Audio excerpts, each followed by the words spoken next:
com a alegria, né, que nós estamos aqui. Não é nada tão simples abordar, falar e fazer, né? Tudo isso que nós estamos nos propondo fazer para poder conduzir vocês nesse crescimento de vida, nesse crescimento existencial. Mas é com alegria que eu posso dizer que vocês que estão assistindo e vocês que assistirão também, você entendendo que isso que a gente tem falado é muito complexo, ele vai transcendendo o tempo, porque é tão antigo quanto qualquer outra coisa, lidar com a imoralidade, né?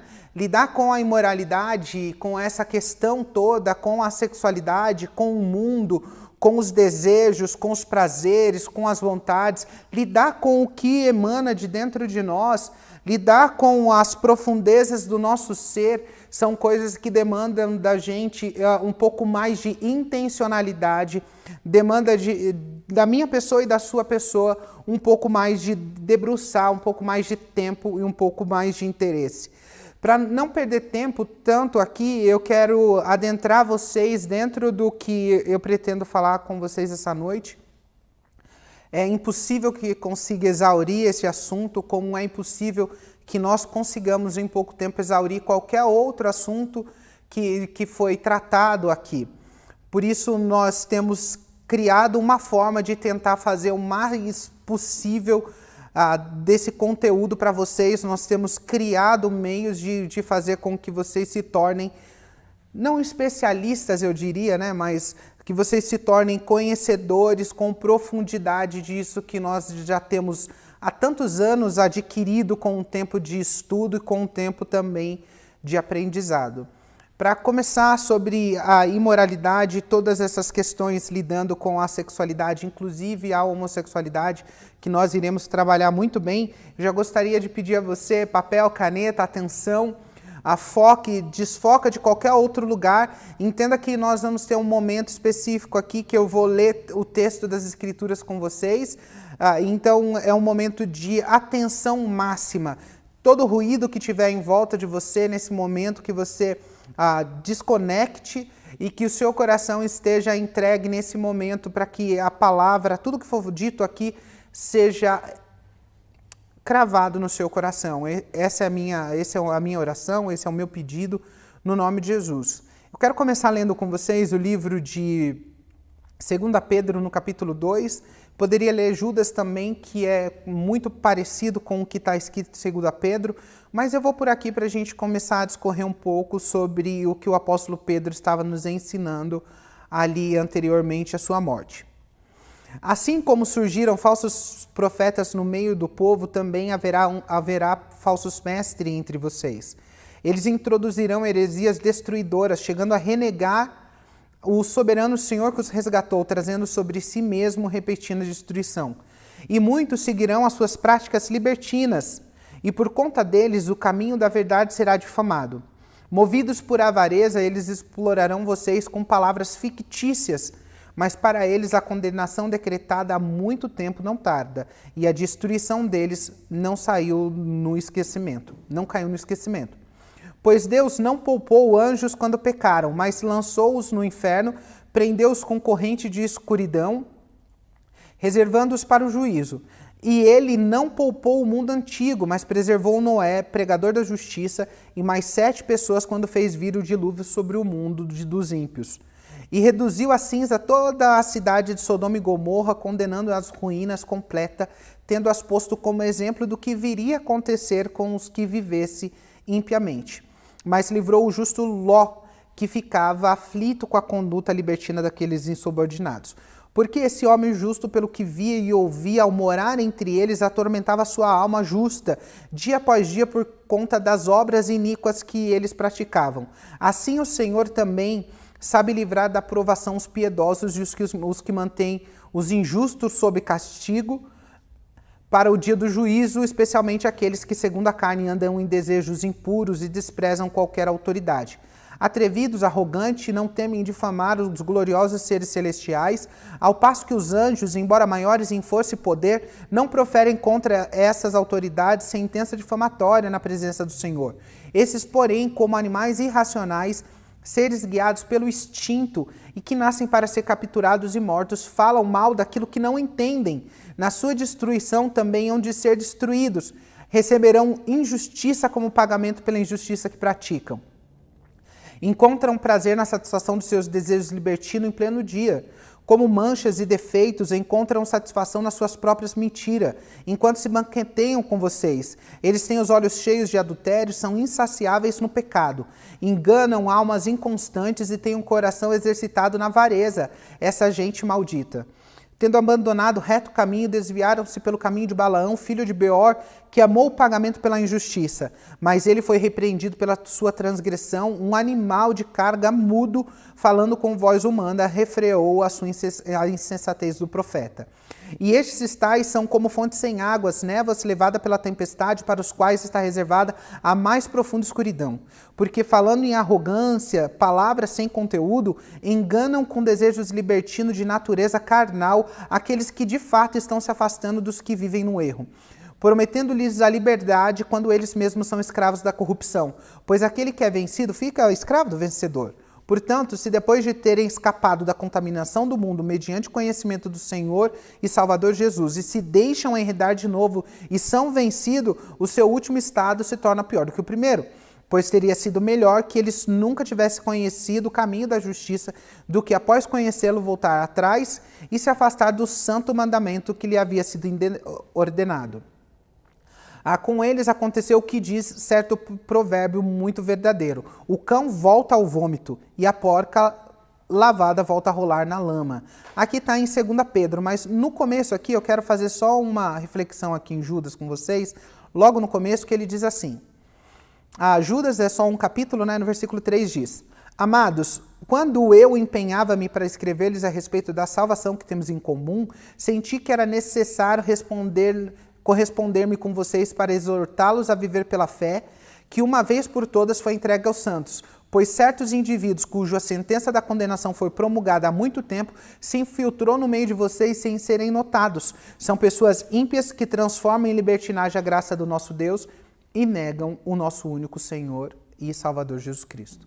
Queridos, a crítica aqui, né, o ponto central dos dois textos são os falsos mestres e falsos ensinamentos. Não tem como a gente não fazer a gente não rebater ensinamentos, porque o Brasil, eu faço sempre essa crítica, mas é uma realidade. O Brasil é um país de pessoas, infelizmente, que são analfabetos funcionais. Quer dizer que 38% da população que estão nas universidades hoje são pessoas que não têm capacidade de fazer uma interpretação do texto e compreender o seu significado. Se essas pessoas que estão em um nível superior, né, como a gente diz no ensino, não têm essa capacidade, quanto mais pessoas que têm ainda níveis inferiores de conhecimento da língua portuguesa. É mais difícil ainda compreender coisas elementares. Então, nós estamos diante de um desafio que aqueles que se dispõem a ensinar são pessoas que têm a capacidade de fazer uma manobra mental com essas pessoas com mais facilidade. Porque se não há um senso de criticidade, um senso de será que é dessa forma, será que é desse jeito que estão ensinando, a gente acaba adquirindo tudo isso como verdades. Isso aqui não basta somente para qualquer outro ambiente de ensino que você esteja ou esteve.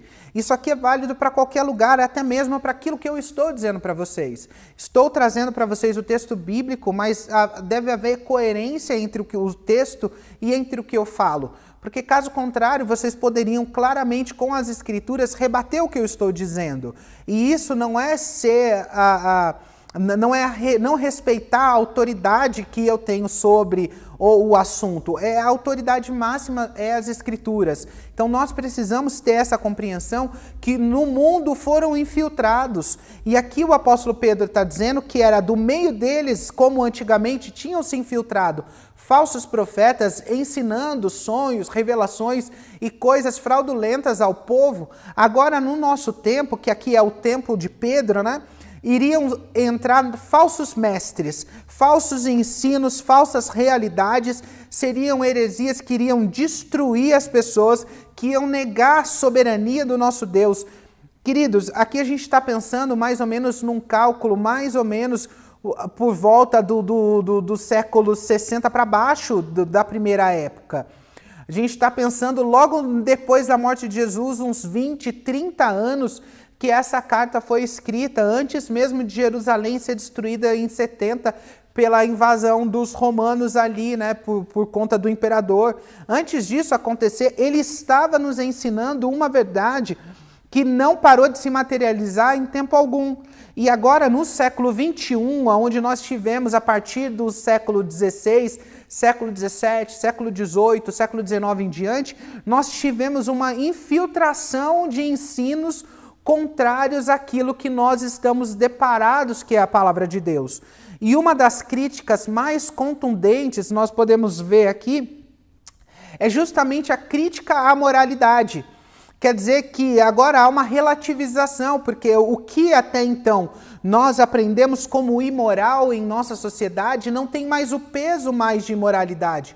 Uma vez que agora o que é necessário para eu julgar uma coisa, se ela é lícita ou ilícita, se ela é corrompida ou ela não é corrompida, se ela é válida ou não é válida, é simplesmente a questão interior da minha validade sobre isso, sobre qualquer outra coisa.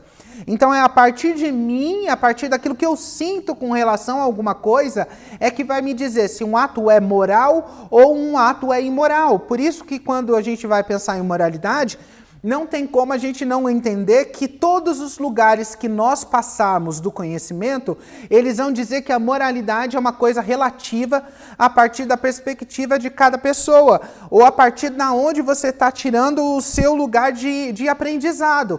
E se nós temos como uma base estrutural, né, de pensamento, uma base religiosa, automaticamente eles vão dizer que a nossa moral é uma moral engessada, que nós somos morais ou buscamos a moralidade porque nós temos medo de uma condenação, então é por medo que a gente tenta fazer todas as coisas corretamente e não porque aquilo ali não faz sentido ou porque aquilo ali realmente é sem significado. Quando a gente olha para o Novo Testamento, enxergando todas as vezes que a palavra imoralidade ela vai aparecer no texto, nós vamos encontrar mais ou menos em torno de 26 vezes que o Novo Testamento vai citar a palavra imoralidade como porneia, que nada mais é do que o que a gente tem hoje como desdobramento da palavra pornografia. Tudo vem desse lugar, tudo vem dessa raiz etimológica grega que quer dizer essa imoralidade e óbvio que também vai dizer tantas outras coisas, inclusive vai dizer sobre corrupção, vai dizer sobre imoralidades da vida, vai dizer sobre ser corrompido, vai dizer sobre coisas impuras, vai dizer sobre coisas contaminadas, imundícias, vai dizer sobre profanação, sobre contaminação, vai dizendo sobre tantas coisas que vão mostrando que existe uma essência, que essa essência está sendo literalmente contra-argumentada, né? Está sendo contra-usada, essa essência está sendo sucateada, ela está sendo desfeita aquilo que ela deveria ser. E tem uma máxima que diz que tudo aquilo que não funciona como deveria funcionar ou foi criado para funcionar, tende a ir à destruição. Então, se você pega um computador e você não utiliza ele como ele foi feito para funcionar, no caso, eu quero usar o meu computador como uma balança de peso. Eu quero, né, uma balança ali e tal, eu quero subir, eu vou pesar para ver se ele me dá essa demonstração de qual é o meu peso no momento. Mas o meu computador ele não foi feito para isso. E no momento que eu subir sobre ele, eu irei automaticamente destruí-lo, porque ele não foi feito para isso. A mesma coisa sou eu e você. Nós não fomos feitos para a corrupção. No entanto, a partir dos nossos olhos e a partir do nosso coração, a corrupção entrou e a partir daí tudo que era natural, tudo que era moral, começa a tomar uma outra forma e a imoralidade começa a então tomar conta do seu coração e do meu coração e com isso todos os desdobramentos. Os desdobramentos da imoralidade, eles são variados e tudo que a gente pode pensar que transcende a ordem natural de uma vida sacrificial, de uma vida de entrega, de uma vida de guarda, de uma vida de resistência, de uma vida de piedade, de uma vida que a gente pode chamar de uma vida de castidade, de uma vida de santidade, a gente pode também chamar de uma vida não luxuriosa. É isso que nós precisamos ter atenção. Quando nós estamos pensando em moralidade, estamos pensando nesse desdobramento também, como foi na Idade Média, do desdobramento daquilo que ficou mais clássico para a gente como os 7 pecados capitais, que a partir desses pecados todos os outros desdobram deles, né? Então a gente pode enxergar ali pecados da carne, a gente pode enxergar pecados nas emoções, nos desejos, na cobiça, e a gente não pode não pensar na luxúria, que talvez para a gente usa menos ela do que já foi utilizada. Mas a luxúria, ela tem essa capacidade de fazer esse engano aos nossos olhos, de fazer com que momentos de desejo e prazer tomem conta do nosso coração, achando que eles são capazes de sustentar a insaciedade que nós temos. Que esses momentos de busca constante são capazes de fazer com que os nossos olhos consigam de uma vez por todas ter esse momento de prazer, esse prazer contínuo. Eu digo que durante o meu percurso existencial, uma das coisas que eu mais buscava na vida era encontrar um estado de constante felicidade ou constante alegria, né? Ainda que a gente pensa que felicidade e alegria são coisas que têm a ver necessariamente com conquistas ou tal, mas não, é um estado perpétuo quase, né? É um estado de bem-estar. É uma continuidade que você vai tendo, que vai fazendo com que você vai administrando o seu dia. Pode ser um dia mau ou um dia bom, que indifere, que você tem dentro de você um contentamento contínuo. E normalmente eu tentava encontrar isso sempre que eu estava numa balada, dançando, curtindo, tomando droga, bebendo, fazendo alguma coisa, e eu entrava num estado de fora de realidade, mas que era divertido, era tão prazeroso, que eu queria viver aquele estado constantemente. Mas a gente sabe que tanto a droga, a bebida, até mesmo como a pornografia, ele só tem efeito na primeira vez, a primeira hora que você faz, a primeira hora que você vê, porque a partir disso é só uma replicagem que os neurotransmissores vão fazendo, mas que vão se conectando com mais dificuldade. No primeiro trago, ou no primeiro gole, ou na primeira cheirada, ou na primeira imagem, na primeira masturbação, é um efeito que o cérebro entende como mais potente. Depois os demais não são mais assim, porque você não vai chegar naquele estado, você vai precisar fazer a manutenção disso, e com isso você sempre vai precisar de um pouco a mais, por isso que é infindável, por isso que não acaba, por isso que tem pessoas que vão passar 80 anos, se conseguir viver até essa idade, replicando as mesmas coisas, buscando a mesma coisa. Por quê? Porque ela está fazendo esse ciclo nessa busca de encontrar esse lugar do contentamento. E eu fiz isso durante muito tempo, mas teve uma reflexão que eu fiz, eu estava indo num evento da igreja, nós fomos encontrar pessoas que estavam no retiro, fazer uma surpresa, acordei às 5 horas da manhã, fui para a igreja, cheguei lá, fui com os irmãos para o retiro, quando chegou lá fizemos a surpresa e não podia ficar e interagir com as pessoas, a gente precisava voltar. E quando estávamos voltando, eu automaticamente vi alguns jovens por volta das 8h30 da manhã, saindo da balada, da curtição, fazendo todas aquelas coisas, e aquele momento foi um momento que eu refleti, que eu falei, cara, tudo aquilo que eu busquei na minha vida foi um estado de contentamento sempre, que não necessitaria ou não necessitasse de nada que fosse fora a mim mesmo, a vida tal, para que eu chegasse nesse lugar. E naquele dia eu via naqueles jovens e falei assim, e falei com as pessoas dentro do carro, eu estou extremamente feliz porque eu encontrei aquilo que eu buscava. Aquilo que eu buscava era estar no sóbrio, sobriedade. Sobriedade é a palavra que define o que eu queria encontrar. E aí a sobriedade tinha a ver também com essa constância de felicidade no coração, com essa constância de conhecimento tal, de quem poderia fazer isso por mim e quem teria capacidade de fazer com que agora não houvesse mais necessidade de nada saindo, nada vindo do externo para dentro para poder fazer essa completude que era algo extremamente necessário para mim. E essas realidades que a gente precisa fazer atenção, porque a imoralidade ou qualquer outra coisa que a gente tenha como ponto principal ou necessário para fazer nas escondidas para trazer um pouco de alívio, queridos, queridas, isso aqui nada mais é do que uma falsa promessa.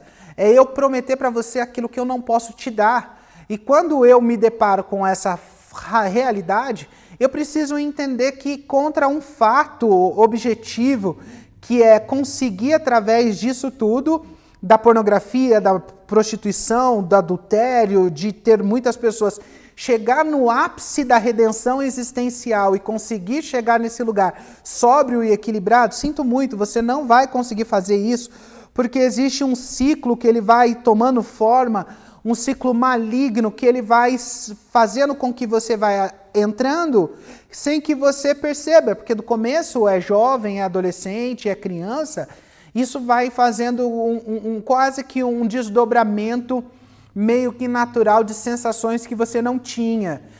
Quer dizer que você está num dia que você passa e aparece uma nova sensação, um pouco de tensão, um pouco de ansiedade, um pouco de um mix, né? Um mix de coisas vão acontecendo e um pouco de euforia vai batendo também, e aí você tende a querer replicar isso, você tende a querer de novo esse negócio que mexeu com você, mas é que esse ciclo ele nunca termina, porque ele vai se tornando um ciclo vicioso, ele vai entrando numa autodestruição, que daí você não fica só nesse primeiro, você vai dando margens cada vez mais para várias outras coisas. Então aí a pessoa começa vendo a pornografia, como acontece muito, daqui a pouco ela já perdeu a noção da realidade e da mentira, da ilusão e da realidade, e ela começa a olhar com olhos lascivos até para sua irmã, olha para sua mãe, olha para uma pessoa próxima, olha para uma criança, porque isso é uma espiral que vai acontecendo, que vai pervertendo toda a realidade que você tem ou que você deveria ter. Um senso de realidade existencial vai sendo pervertido e com isso a sociedade vai fazendo rótulos, né? Pejorativos que vão fazendo com que essas pessoas, para se abrirem, fazer o que nós estamos fazendo aqui, vão fazer ou a distância presencial muito difícil, porque a distância cria um personagem talvez, ou como a gente pega, várias pessoas criam um perfil falso para tentar falar com a gente, porque não consegue encarar essa consequência que é essa culpa e essa vergonha. E isso normalmente vem acontecendo quando eu e você nós já temos essa formação cristã como base de quem nós somos. E aqui, queridos, uma vez que a mensagem foi semeada para mim e para você, você não tem para onde fugir, você não tem uma escapatória. Por quê? Não tem como você fugir de algo que já penetrou o seu coração. Em aspas aqui, né, eu diria, como eu já ouvi, a pessoa que conhece a verdade, nem para pecar em paz, em aspas, ela tem essa possibilidade, porque é um conflito existencial tão profundo e você sabe que está errado. Mas nesse ciclo, talvez ele já entrou num lugar tão complexo que quebrar isso é algo que requer de você realmente muita coragem, requer de você muita sinceridade, requer de você perder a única coisa que muitas das vezes a gente tem, que é a nossa moral, né? o que nós somos para o outro, aquilo que a gente criou, né? Como seres perfeitos, como seres acima da média ou acima de qualquer suspeita. Ninguém imaginaria, diria para você, sua mãe não imaginaria, você não conseguiria ver pornografia do lado da sua mãe, você não consegue ver pornografia do lado do seu pai, você não conseguiria ver do lado da sua esposa, mas você e eu, né, eu vou me englobar aqui porque nós somos esse grupo de pessoas, nós temos a capacidade de fazer isso diante do nosso Deus, porque a frieza e a mentira, ela consegue entrar de um jeito que faz com que nós percamos nós perdemos o senso da realidade e do divino, nós perdemos o senso do eterno, aquilo que tem valor para nós e significado. E eu poderia dizer aqui para vocês, e eu não erraria isso, que a maior parte de vocês, se eu disser que o que você sente por Jesus, você teria a capacidade de me dizer o que você sente por Ele, e eu não duvidaria que você ama Jesus. Eu não duvidaria dessa realidade, porque eu acredito que nós podemos amar Jesus. Mas amar Jesus não pode ser simplesmente um mero sentimento, porque nós acreditamos na sua realidade. Nós acreditamos na sua vivência, na sua vida e na sua eternidade. Nós precisamos transcender isso do meramente romântico para algo que tem mais a ver com o que Jesus pensa ao nosso respeito, e aquilo que ele pensa não tem a ver com a destruição da imoralidade que vem pavimentando as nossas vidas. Mas se a gente tem tantas vozes chegando, como o texto de Pedro disse, nós temos tantas vozes, tantos ensinamentos chegando, tanta mentira vindo aos nossos ouvidos, como a gente vai conseguir parar para ouvir a voz da verdade? E isso requer de mim e de você realmente que decidamos e compreendamos que a gente precisa de pessoas especializadas para poder tratar conosco nessa questão. E aqui eu não quero que você, não quero romantizar, mas eu quero ser sincero com você. Eu quero jogar tremendamente a real com vocês. Em torno de tantas mil pessoas assistiram a live da sexta-feira. Nós não temos braço para alcançar um por um.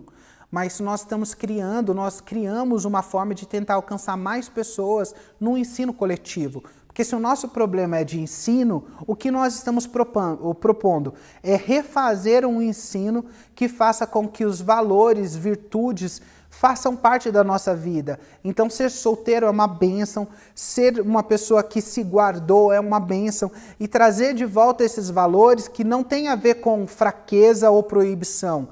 São valores que têm a ver com capacidade de enxergar a vida além do sexo.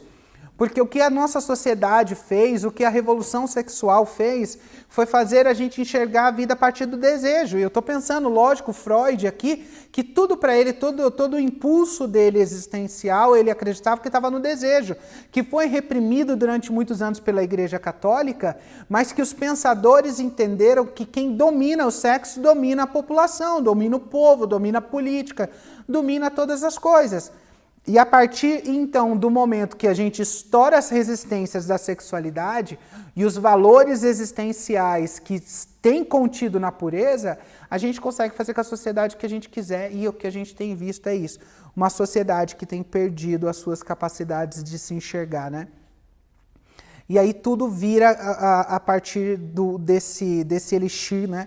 Tudo gira em torno do sexo nessa sociedade. E se a gente não viver essa realidade, as pessoas olhariam para mim e para você como pessoas ou antiquadas, ou fundamentalistas, ou qualquer outra coisa, como eles tentam nos enquadrar, quando na realidade não. O que nós desejamos é saúde, porque a vida em família é uma vida de saúde. Mas o que acontece? Claro que eu estou pensando com vocês aqui o mundo que filosoficamente a gente diria o mundo ideal e o mundo real. O mundo ideal é um mundo perfeito, onde a gente sabe que todas as coisas elas estão em convergência. O mundo real é esse que nós estamos vivendo. Então, talvez eu esteja falando com você, você tem uma ótima esposa, você tem um ótimo marido, tal, e dentro da sua casa parece que está nesse mundo ideal, mas nós estamos falando com outras pessoas que o mundo não é real. Então, falar da beleza do casamento é bonito quando os dois entendem, mas agora quando você tem dentro de casa um marido que não te respeita, quando você tem dentro de casa um homem que não quer abaixar a sua cerviz, o pescoço dele é enrijecido pela arrogância, ele é uma pessoa prepotente e ele não quer ceder, ele não quer ouvir, ele não quer aprender, é porque ele já está nesse ciclo vicioso, que é o ciclo desse pecado destrutivo que já tomou conta da vida dele. Ele é uma pessoa muitas das vezes ímpia, né? E aí isso começa a romper todo esse desdobramento, começa a romper relacionamentos sinceros, como o seu, de esposa, como dos filhos, e aí agora ele se torna essa pessoa dentro de casa grossa, não consegue ouvir, não consegue prestar atenção, os filhos incomodam, a fuga dele ao trabalho, dentro de casa se tornou um pesadelo, porque acabou, parece que o mundo não tem outra diversão, não se diverte, não joga bola, não sai, não interage, parece que virou um homem das cavernas, né? E é muito engraçado que a gente batalhou por liberdade, mas nós vivemos mais como encarcerados do que qualquer outra coisa. Nós estamos vivendo como em túmulos de cimento vivos. Saímos do nosso escritório fechado, vamos para nosso apartamento fechado, nós estamos só num túmulo que consegue dar para a gente um pouco de distração. Mas a vida não se resume a só isso. E os prazeres momentâneos, né? Os prazeres da vida natural, prazeres de contemplação, do belo, da natureza, da família, estar junto, vão se perdendo por conta disso, porque talvez a pessoa queira viver só nesse lugar, nessa sua alienação, nessa realidade que ela tem para si como sendo uma realidade existencial mesmo, sabe? O que nós precisamos ter clareza também, uma coisa que normalmente a gente tenta comparar a pornografia com qualquer outro, ou a imoralidade sexual, e aí aqui a gente pode englobar tudo na imoralidade sexual, como bestialidade, zoofilia, adultério, homossexualidade e todos os seus desdobramentos. Nós podemos olhar para isso e achando que isso é um vício como o do álcool, com qualquer outro vício. Mas a diferença maior que nós temos é que o alcoólatra não tem problema de dizer da sua adicção. A pessoa que tem problema com droga, muito dificilmente vai ter problema de esconder isso. Agora, dentro da imoralidade sexual, há a hipocrisia, né? Há o fingimento de criar um ser que consegue passar pelos cantos desapercebido. E aqui é em todos os lugares, em todos os ciclos sociais, em todas as classes sociais, em todos os ambientes, não há distinção, porque ela conseguiu se infiltrar de uma forma profunda. E não adianta a gente pensar que talvez a nossa sociedade é pior do que outras sociedades, porque eu não acredito bem nisso. Eu acho que é algo que está na natureza humana, está na corrupção humana. E o sexo tem a ver com essa capacidade, né? com essa capacidade de você fazer com que o seu corpo faça com que você sinta prazer, desejo e vontades, e isso pareça uma coisa que é natural, faz parte, é fisiológico, há uma necessidade dentro de você mesmo, porque sem isso você não vive. E isso aqui é algo que tem muitíssimo a ver com todo esse desdobramento e tal. E aqui tem uma citação que eu quero fazer para vocês, né? De um cara chamado Hall, que ele descreve algumas coisas na família dele, né?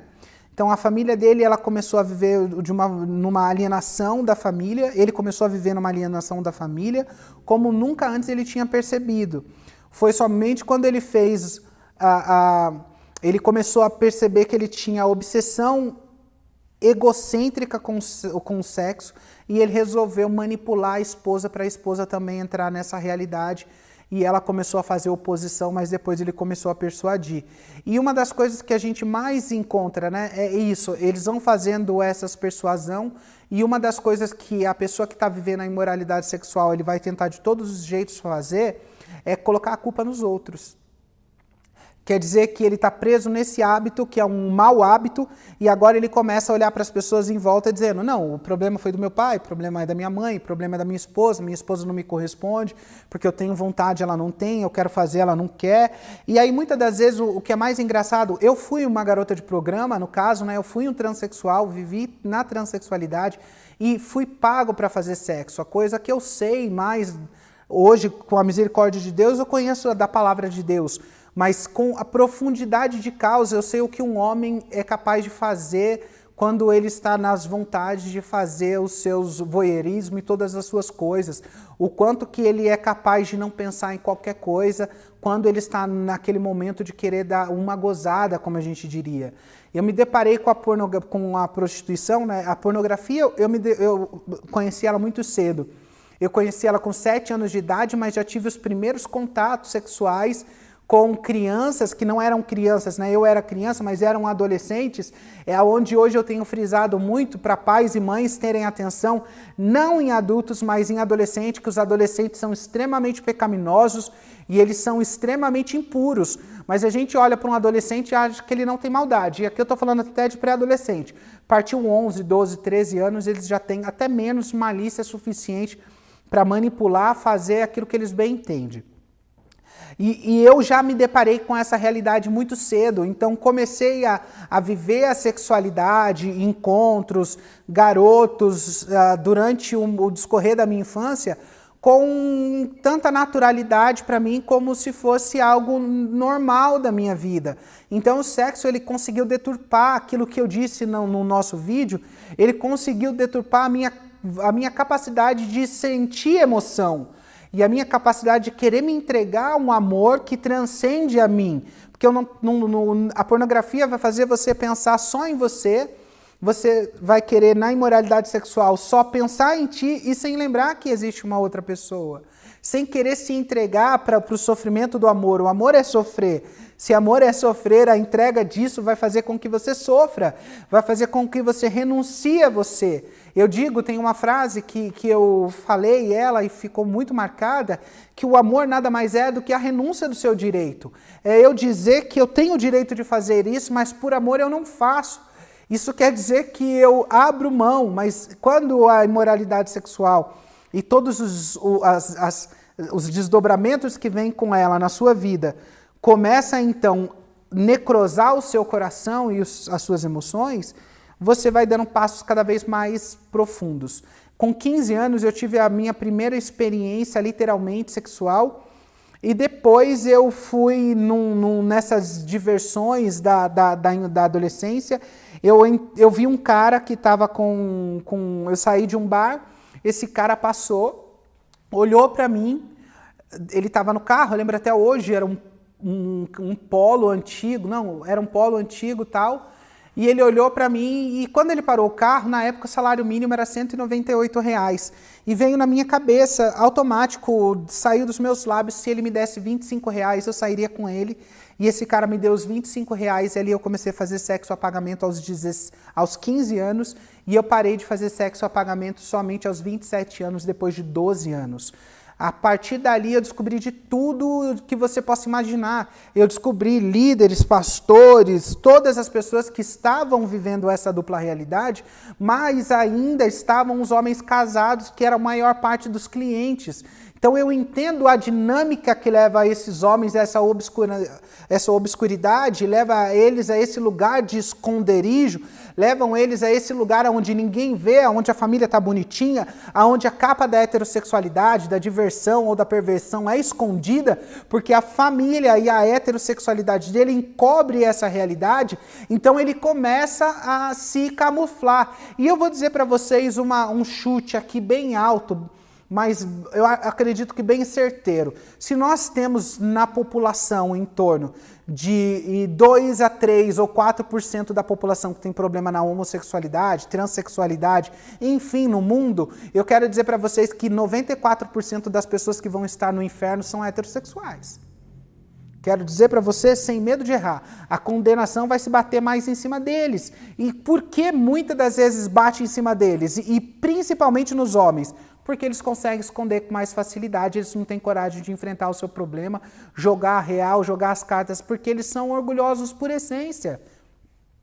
Eles são tão orgulhosos por essência que os homens naturalmente morrem antes das mulheres porque não procuram se cuidar. Se o homem não procura se cuidar na sua saúde física, quanto mais na sua saúde espiritual. Se ele não tem coragem de ir num médico, no hospital, saber como tá, é uma fragilidade emocional, existencial também, que eu olho e falo, cara, como você não vai ao especialista que tem capacidade de tratar você? Mas me parece muito infantil. Como não vai fazer isso? Aí morrem mais cedo e as mulheres têm taxa de mortalidade mais alta, porque elas se cuidam, porque elas estão ali, porque elas abrem o coração, porque elas falam mais, porque elas não resistem tanto. E aí os homens não, vão acumulando tudo isso e aí acaba se tornando esse boom que nós temos, que na maior parte das vezes são homens que estão lidando com essas consequências. Então eu entendo a dinâmica dos homens e eu entendo que para uma gozada eles vendem a alma até para o diabo. Quando eles estão afim e naquela fissura deles, eles fazem coisas incompreensíveis, tira dinheiro até do leite das crianças. Eles têm a capacidade. E eu tinha uma frase minha que era muito maldosa. Não me orgulho disso, mas como eu já tinha vivido a realidade do cristianismo, E eu dizia que eu sabia que o homem sair comigo na rua, fazer o programa, o homem casado, pai de família, para mim, aquilo era errado. Porque eu tinha valores morais que estavam dentro de mim, que tinham a ver com as coisas, com os valores que eu acreditava. Porque para acabar com os nossos valores vai precisar de muitas coisas. E teve coisas que não acabou na minha vida. Ainda vivendo todas aquelas coisas, eu não conseguia esquecer. E quando o homem saía comigo, e eu aproveitava porque eu era menor de idade, o que eu fazia? Eu colocava ele em xeque. Eu sou menor de idade, posso dar problema para você, você me dá a sua carteira com todo o dinheiro que você tem do seu pagamento, e quando ele me dava o dinheiro, que ali claramente era o dinheiro do aluguel, era o dinheiro da família, era o dinheiro de quem fosse, quando ele ia embora, eu dizia para mim mesmo que eu era a consequência do pecado desse homem. Imagina vocês só que coisa mais absurda. Mas essa é uma realidade que eu vivi. Porque eu sabia que ali era a consequência de um ato dele. Poderia, a consequência do meu pecado, ele ter dado um tiro na minha cara e eu ter morrido. Isso é um fato, poderia ter acontecido isso. E infinita misericórdia de Deus me livrou de diversas formas. Me livrou, me livra, nos livra até hoje. Mas isso é para que a gente entenda aonde os desdobramentos do sexo ele é capaz de ir. Porque depois que eu entendi que sexo por sexo era fútil, eu preferi que, então agora eu tinha o dinheiro e o cara não olhava mais na minha cara, é óbvio, né? Depois que você tem aquele momento, você muitas das vezes não quer repetir figurinha, você quer trocar.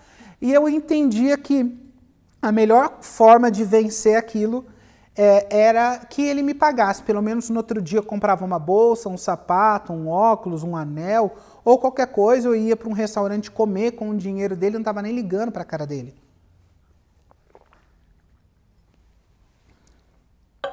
Isso é uma realidade na minha existência.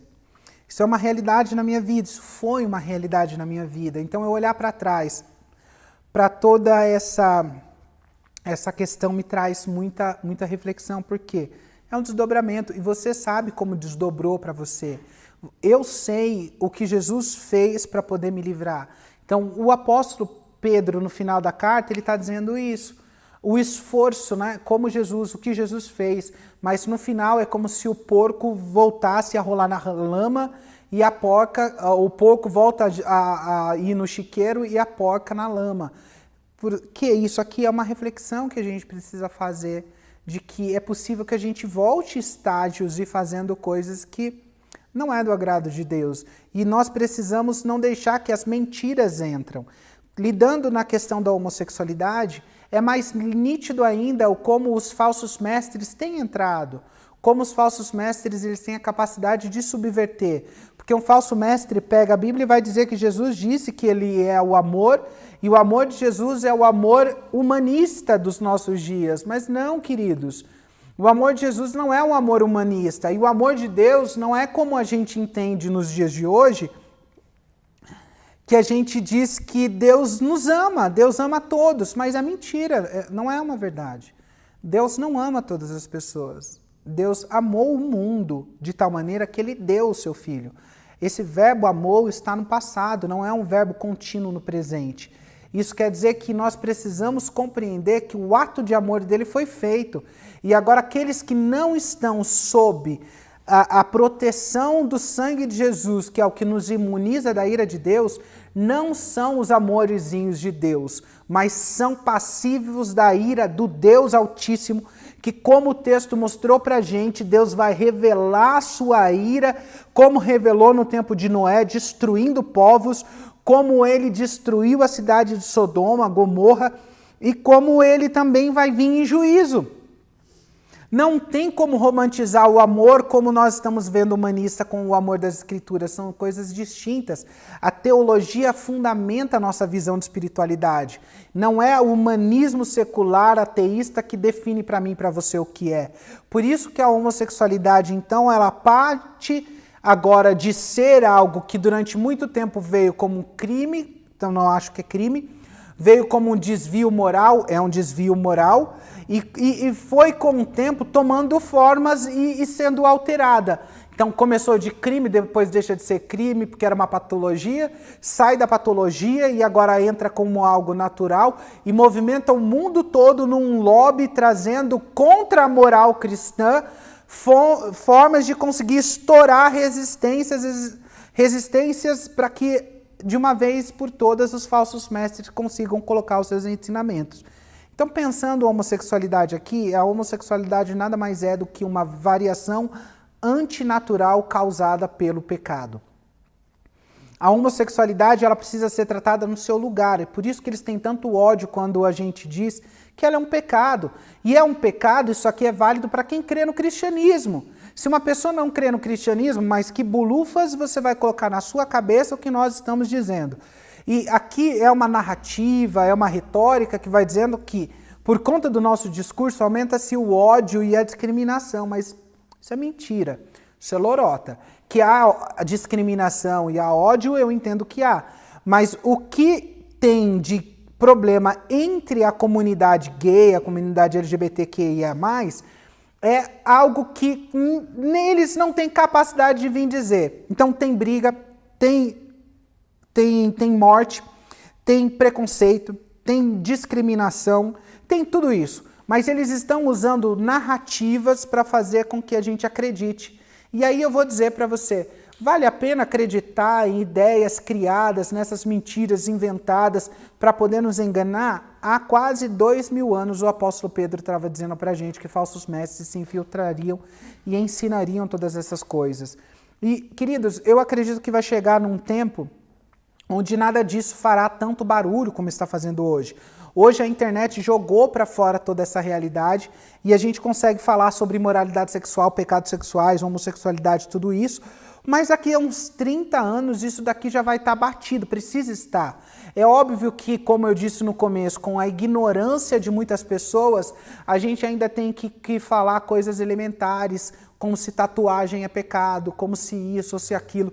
São coisas tão fúteis. E falar da homossexualidade também é uma coisa que já não tem mais o que falar, não tem discussão, é um assunto encerrado. Biblicamente não tem como justificar. Você pode usar qualquer coisa na vida para justificar a homossexualidade, menos a Bíblia.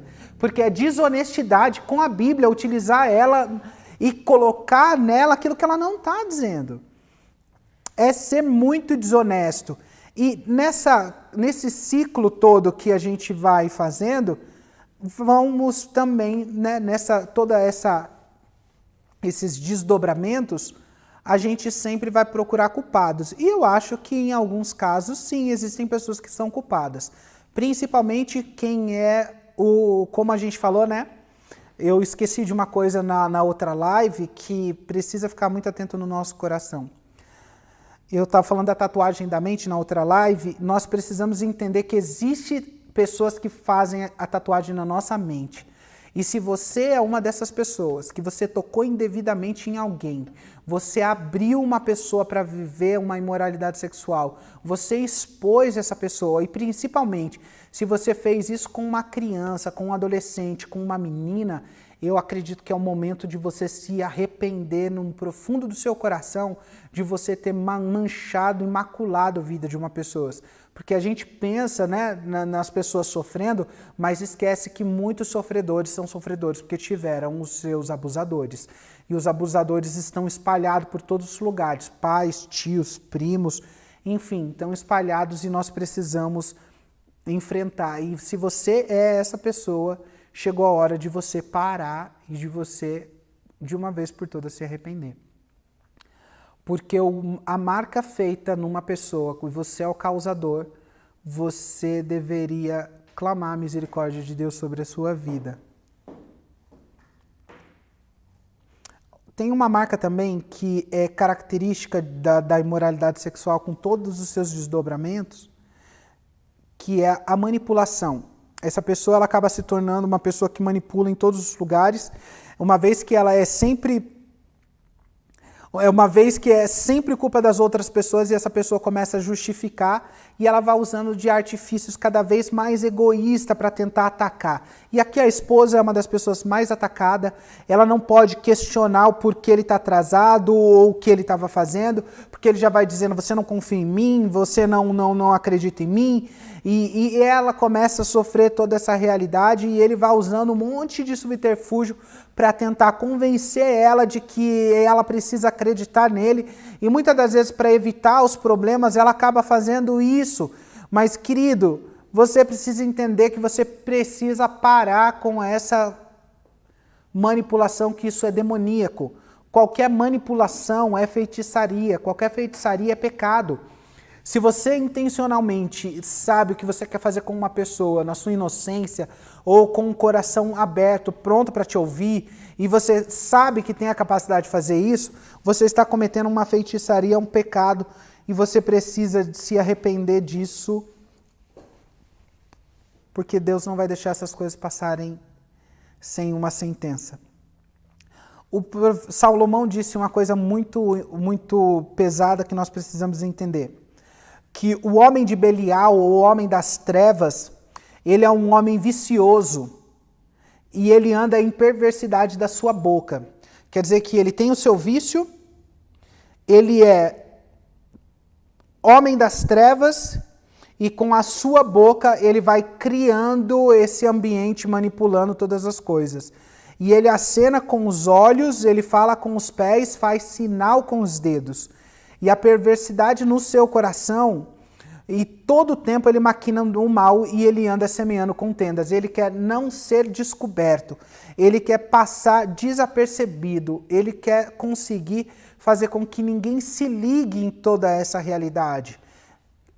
E quando eu estava pensando no homem aqui, porque a pessoa que teve problema na homossexualidade e a mulher, os dois têm capacidades maiores de abrirem o coração mais rapidamente e falar o que estão vivendo, confessar os seus pecados. Mas os homens, eles vão fazer essa manipulação com mais, tem a ver com a natureza dele, que ele precisa compreender que ele não é o Todo-Poderoso. Existe uma outra característica muito profunda de quem vive a imoralidade sexual, que é o criticismo e a agressividade. O viciado sexual, ele também se tornará muito crítico, e ele acusa todos aqueles que estão ao seu redor. Quer dizer que nada na volta dele está bom. E uma vez ele se coloca num pedestal nesse processo de negação e ele acaba se vendo incapaz quase de fazer qualquer coisa errada, né? Ele está sempre certo. E ele não admite a vulnerabilidade dele aos erros muitas das vezes e as imperfeições que ele tem, isso ninguém fica sabendo da luta dele, do corpo a corpo com a realidade, com os seus atos. E tudo isso é parte desse engano do pecado, que dentro de si ele acaba desenvolvendo um estilo de vida para sua satisfação sexual que ele sabe que está fazendo e ele sabe que é errado. Mas com isso, por ele não enfrentar esse problema, ele ataca os outros com crítica. Quer dizer que ele ouve eu falando aqui e ele diz, mas ele não está falando isso, ele não está falando aquilo, ele está procurando informações, ele está procurando uma forma, está falando para a esposa que não é desse jeito, está criando um jeito dele não ceder, não baixar o pescoço, não quebrantar o coração, não se arrepender do pecado, não encontrar a sua inferioridade, a sua humanidade e enfrentar esse problema. Ele também convence os outros, pelo menos de forma em seu pensamento deformado, de que são as pessoas mais culpadas, e aqui indifere se o problema da pessoa não é na área sexual, ele vai criar uma forma da pessoa em qualquer área que fosse se sentir culpada por essa realidade. Ele vai criar, ele vai ser um vigilante, e ele também vai atacar aqueles que ele ama, se essas pessoas acabarem fazendo perguntas para ele que são perguntas especulativas. Ele vai se sentir invadido e isso vem trazendo para ele uma certa sensação de mal-estar. Ele também passa a ser controlado por esse pecado de uma forma insensível e agora ele se torna essa pessoa que não tem mais bons olhos para nada, tudo para ele agora é ruim.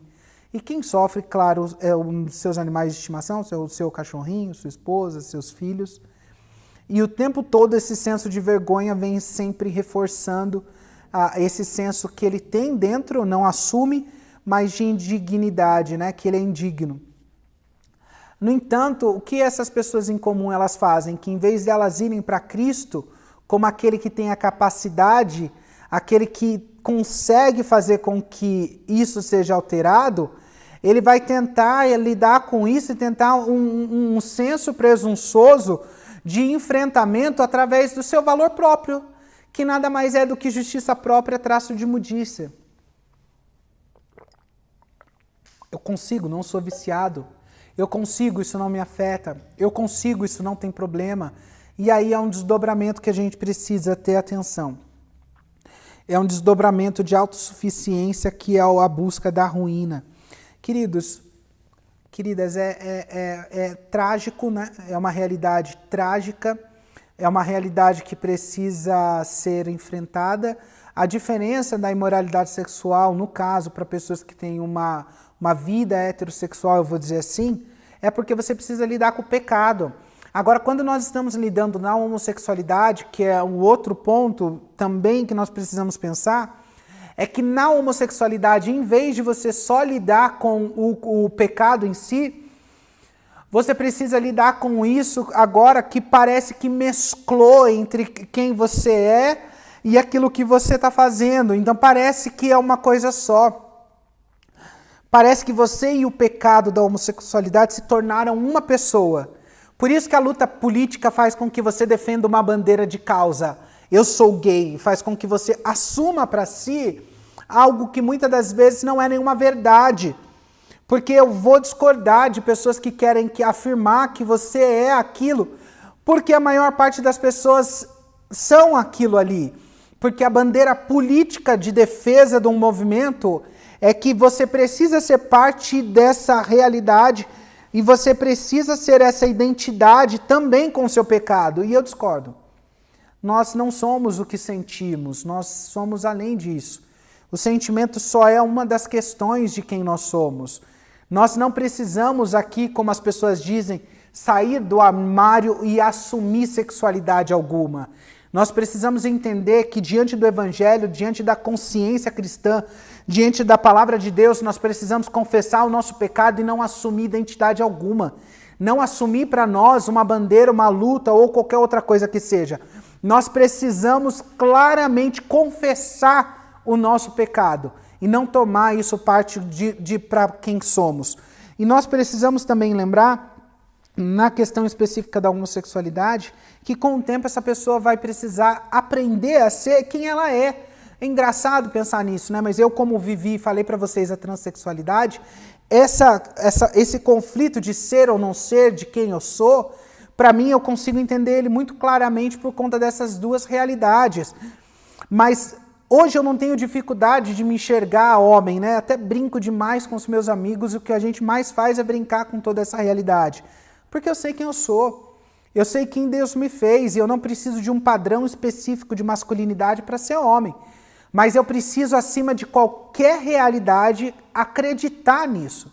Eu preciso saber que a minha masculinidade ela tem a ver com aquilo que Deus disse sobre mim, com aquilo que Deus afirma sobre mim, com aquilo que Deus decretou sobre a minha vida, com aquilo que Deus escolheu para o meu viver.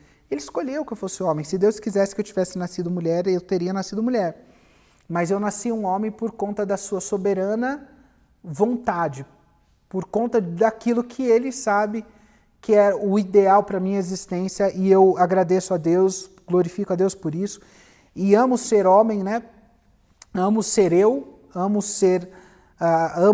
amo essa realidade, deveria ter vivido ela antes, deveria ter saído daquela vida, mas como não depende da força humana, mas sim da atuação divina em fazer a convergência, ainda que existe uma predisposição, porque eu sabia que eu cria no Evangelho, já tinha vivido ele, mas eu precisaria da atuação divina no meu coração, fazendo com que o meu coração nascesse de novo. Isso não é só comigo, isso tenho certeza que foi com você. Esse novo nascimento do coração é parte essencial para a gente viver uma nova natureza, para a gente viver esse enfrentamento. Normalmente, quando a gente está, né, nesse ciclo do pecado sexual, que acaba quase que se tornando isso que a gente poderia chamar de vício, a maior vergonha, normalmente, a gente sente porque nós somos orgulhosos. É o orgulho que está aí constantemente deixando que a gente não enfrente. E aí você pode dizer, Robert, eu já tentei de todas as formas, parece que é mais forte do que eu. Mas a palavra de Deus vai dizendo que nós não fomos tentados ainda ao sangue, ao ponto da gente se esmurrar, para que aquilo ali não se torne realmente um momento de problema. Se realmente é um problema para você, a pornografia, o acesso ao celular, tem a capacidade de entrar dentro da sua casa e você desliga seu celular. Se é através do computador que você vê, desliga o seu computador. Se você está aí adolescente, você vive essa realidade na sua casa, não feche a porta. Crie mecanismos para você começar a lutar. Porque se você não der os primeiros passos, pode ser que você não vai vencer nunca. Pode ser que você já deu o passo, já voltou para trás, mas se você não der passo nenhum, nada vai acontecer. Você vai ficar sempre no mesmo lugar e isso não vai surtir efeito algum. Queridos, a carne, o pecado, aqui eu quero falar com você sobre essa carne controladora, que o pecado ela vai afetando as nossas vidas de diversas maneiras. E, em geral, ela tende a colocar em evidência o nosso pior lado. Por isso que a imoralidade é o contraponto da moralidade. Porque na imoralidade vai colocando para você a besta fera existencial sua. Vai colocando a besta fera que você tem dentro de você, que precisa ser controlada, que precisa ser domada, que precisa ser refeita. Por isso que nós precisamos nos opor a toda essa realidade com as virtudes que precisam estar aí girando em torno da gente para que a gente consiga. Nós precisamos também entender que por conta desse pecado na carne, por conta desse controle, a gente vai também vivendo várias outras realidades como paranoias. A gente vai criando, né, aquela sensação de que pessoas estão me olhando, pessoas estão percebendo, onde você chega, você acha que as pessoas descobriram, alguém vai mexer, alguém vai saber e a gente não vai nunca enfrentar realmente aquilo que nós precisamos. A gente vai trazendo para as nossas vidas essa vida de insegurança, que eu diria para você, queridos, vamos parar? Vou até deixar aqui, vou dizer para vocês, parar de seguir aqui e vou dizer para vocês do fundo do meu coração. Vamos recomeçar? Vamos viver uma nova realidade? Não vai ser simples e esse auxílio vai depender muito de quanto você está disposto mesmo a se enfrentar. Tantas coisas, tantos ciclos, tantas maldades, tantas coisas acontecendo, mas aqui o que o apóstolo Judas, o que Judas disse, né? Eu queria vir aqui falar para vocês da mensagem do Evangelho. Judas estava dizendo, eu queria vir aqui falar para vocês, mas não é isso. É o que as pessoas estão dizendo. Por que vocês não param de falar isso e vão pregar o Evangelho? Ei, atento, porque talvez pode ser só ignorância sua falar isso. Porque tudo está embutido uma coisa na outra. E quando Judas para de falar da mensagem do Evangelho e vai proclamar a destruição que os falsos mestres estão causando, as mentiras em volta estão fazendo com a vida daqueles que estavam seguindo a Jesus, como muitos ali caíram, né? Como muitos ali não viveram essa realidade, Judas precisou levantar o tom e ele precisou ali apresentar de forma mais enfática aquilo que estava acontecendo. Por quê?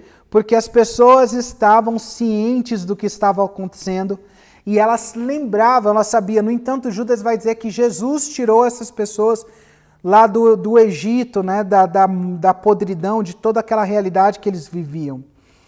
Nós precisamos entender que foi a respeito de todas essas realidades que foram ditas durante várias vezes. Quando nós estamos olhando no versículo específico aqui, que é o versículo 8 de Judas, ele vai dizer, do mesmo modo também esses falsos mestres, que eles são sonhadores, eles contaminam a carne, rejeitam a autoridade e insultam os seres celestiais. Contudo, nem mesmo Miguel, quando entrou em conflito com o diabo, discutia a respeito do corpo de Moisés, né? A respeito disso. Ele ousou profanar ou difamar aqui os seres celestiais. Aqui o que a gente está falando é profanação só dos seres celestiais. Quanto mais na nossa realidade que as pessoas têm a capacidade de profanar a imagem de Jesus, colocando Jesus como um travesti, colocando Jesus como uma bicha, colocando Jesus como tantas outras coisas que dói na gente imaginar isso, essa zombaria, mas o Senhor é que vai lidar com essas coisas porque Ele não precisa desse tipo de defesa. Nós precisamos entender que não precisa, porque o que estava movendo todas essas pessoas é uma ganância. E que tipo de ganância é essa que vai girando dentro da gente? A única ganância que nós temos profundamente no nosso coração é a ganância da corrupção. Nós somos gananciosos a viver dessa corrupção moral.